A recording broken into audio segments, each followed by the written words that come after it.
Here are the most valid Crashouts in DreamWorks history, starting with Alex from Madagascar, who went from being Central Park Zoo's most famous attraction It's showtime.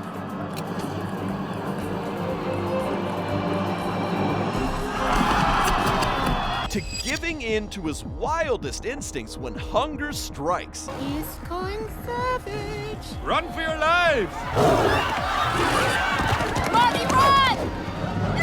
Really, Alex? You're gonna eat your best friend? But maybe Marty deserved that because he's the reason why Alex got to that point in the first place. You see, when Marty decides to escape to the wild to reconnect with his roots, Alex gets caught up in the mess with him, and naturally, a posh, fancy city boy lion like him isn't handling the change too well. Get me out of here! We gotta get out of here! Alex! Help! What are you doing? I'm swimming back to New York! Can you blame him? Come on, this guy was used to eating steaks in the zoo for a long time. Going from prime choice cuts of beef to whatever's lying around in the wilderness is quite a downgrade. And honestly, if I went days without my favorite meal, I'd probably lose myself too. So yeah, I'd say that when Alex went like this, it's pretty valid. Though, kudos to Alex, who was able to hold it in a while, unlike Shrek, whose crash out came in an instant and was unexpected to everyone around him.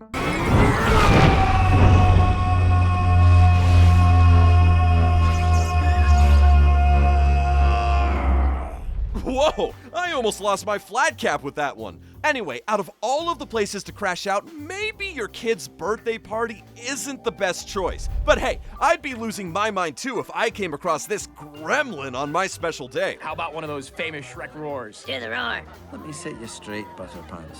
An ogre only roars when he's angry. You don't want to see me angry, do you? Do it.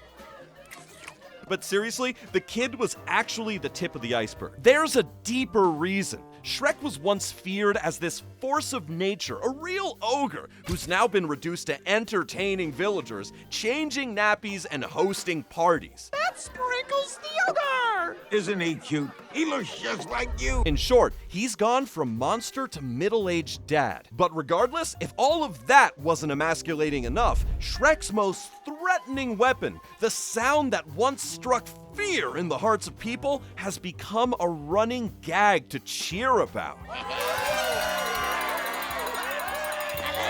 Honestly, talk about kicking a man while he's down. They're lucky Shrek ended up lashing out at Sprinkles and not the party guests. On the other hand, Tai Lung's life had always been a lie, which made his crash out one of the most justified in DreamWorks history. What I ever did, I did to make you proud! Tell me how proud you are, Shifu! Tell me! Tell me! Even back when I was a kid, I knew something just wasn't right in how this movie treated Tai Lung. It's tragedy upon tragedy. The kid just wanted some love, but instead he got broken bones, multiple concussions, and a father figure who fed him lies his entire life. He told him he was destined for greatness. It was never enough for Tai Lung. Tai Lung did everything he could to make sure his adoptive dad would be proud of him. When Oogway said otherwise, what did you do? What did you do? Nothing! And when he tried taking the Dragon Scroll, the same turtle kicks your butt and sends you to jail for 20 years, while again, your pops does nothing. So when Tai Lung escapes and returns to face Shifu, I was honestly rooting for the villain here. You were not meant to be the Dragon Warrior. That was not my fault. Not your fault? Who filled my head with dreams? Who drove me to train until my bones cracked? Who denied me my destiny? Which is exactly why even today, many fans of the franchise have a soft spot for the warrior who just wasn't enough. And maybe the theme of bad parenting runs throughout all of the Kung Fu Panda franchise, because Shen was another victim of parents who just didn't get him. But his crash out entailed a much grander scheme. Search the farthest villages. Find more metal.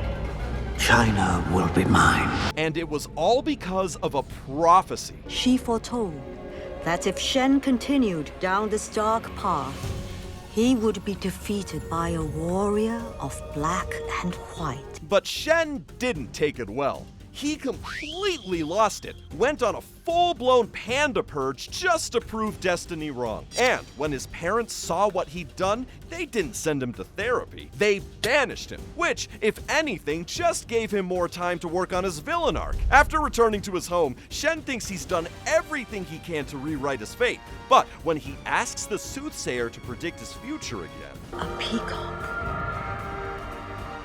is defeated by a warrior of black and white. Nothing has changed.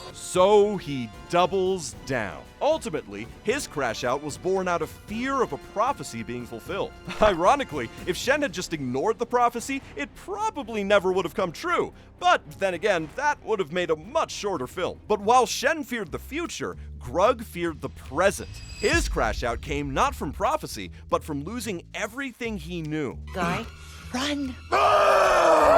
Grug was always the kind of guy who put his family first. Let's just say he's basically the Stone Age version of a dad who refuses to ask for directions, always protecting the family even if they clearly don't appreciate it. Stop looking for things. Fear keeps us alive, Eep. Never not be afraid. What's the point of all this? Yeah, Eep, maybe listen to your father. The only reason you're still alive? It's not bad advice, really. If you're a caveman, never not be afraid is basically therapy. But anyway, when Guy comes into their lives, everyone immediately forgets everything Grug had ever done for them. All it took was good looks and some new toys for Grug's entire family to leave him behind and go with Guy. Wait, so you're all going to do this? Thunk? Honestly, it'd be weirder if Grug didn't crash out. This is pointless! We're running out of time. Everything is collapsing. You're being irrational and counterproductive. Big words anger me. Keep talking. Grug, however, managed to win his place back in the family, unlike Dave, whose big crash out didn't exactly go as planned. I am Dave!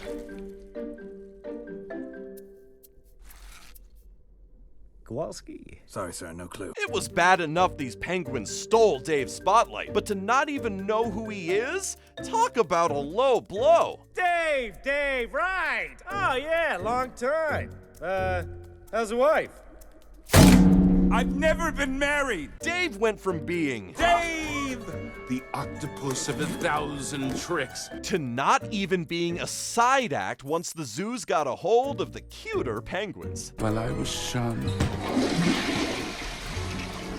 forgotten. Oh, come on, DreamWorks. Don't make me cry over a weird-looking octopus. Oh, too late. I came to realize some creatures are born to get all the love.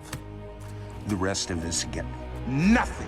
So, when Dave's final plan involved exterminating every single penguin on Earth, you kinda got where he was coming from. A bit extreme, sure, but hey, when the world rejects you, all you can do is fight back. And much like Dave, Hiccup from How to Train Your Dragon crashed out so hard, it fundamentally changed him as a person. Hiccup! Son! Dad! No! I don't care how close Toothless and Hiccup were. You just can't go out and dragon blast his dad into oblivion, especially when it happens mid-family reunion. No! Get away from him! Go on! Get out of here! Get away! But what makes the moment even worse is the fact that it was exactly what Stoic had always been worried about. Please, just don't hurt Toothless. The dragon? That's what you're worried about? Not the people you almost killed? He was just protecting me. He's not dangerous. They've killed hundreds of us! And to have his life taken away by the very creature he initially warned his son not to get involved with, that's gotta leave a mark. Luckily, Stoic wasn't alive to face the irony, which left Hiccup to deal with the guilt. Even though he still loved Toothless, his crash out was entirely justified. But moving on to arguably the most justified crash out, not only in DreamWorks history, but also in cinema history. And for your information, I prefer sugar-free, artificial sweeteners made by man! Watching this as a kid, it was easy to root for the talking bee. But as an adult, Ken is easily the most relatable character in the whole movie. This man is working hard trying to find a job and trying to keep his relationship intact, all while his girlfriend just wants nothing to do with him. But it's our yogurt night. Oh, bye-bye.